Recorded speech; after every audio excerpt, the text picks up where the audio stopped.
Good evening to all. எல்லாம் எப்படி இருக்கீங்க? நல்லா இருக்கீங்கன்னு நினைக்கிறேன்.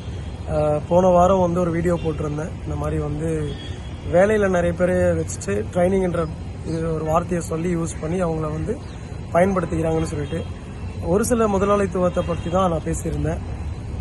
ஆனால் நிறைய முதலாளிகள் வந்து நல்லதும் செய்கிறவங்களும் நிறைய பேர் இருக்காங்க. வேலையும் கற்றுக் கொடுத்து ஒரு இடத்துல இருந்து அந்த வேலையை விட்டு நிற்க சொல்ல வேறு இடத்துல நல்ல இடமா போறியா, உங்கள் ஃப்யூச்சருக்கு வந்து கரெக்டாக இருக்கா அப்படின்ற மாதிரி கேட்டு அனுப்புகிற முதலாளிகளும் இருக்காங்க. ஸோ தயவு செஞ்சு இப்படிப்பட்ட நல்ல முதலாளிகளை பார்த்து நிறைய பேர் தயவு செஞ்சு மாறுங்க. ஏன்னா நீங்கள் பண்ணுற ஒரு விஷயமும் நிறைய பேரோட வாழ்க்கையை வந்து பாதிக்கும்.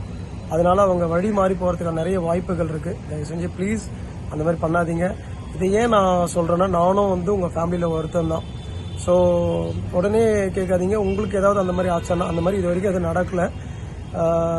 நடக்காத மாதிரி தான் நடந்துகிட்ருக்கேன்னு நினைக்கிறேன். ஸோ இது என்னன்னா, எனக்கு தெரிஞ்ச ஒருத்தங்களுக்கு நடந்தது, அதனால தான் ஷேர் பண்ணிகிட்ருக்கேன். ஸோ ஃபேமிலி மெம்பர்ஸ்குள்ளே ஷேர் பண்ணுறது ரொம்ப இயல்பான விஷயந்தான். ஸோ அதனால தான் உங்களுக்கு ஷேர் பண்ணிகிட்ருக்கேன். ஸோ ப்ளீஸ் தயவு செஞ்சு அந்த நேரத்துக்கு ஏற்ற மாதிரி நடந்துக்கோங்க. வாழ்க்கை வந்து ரொம்ப எல்லாருக்கும் முக்கியத்துவமானது. தேங்க்யூ.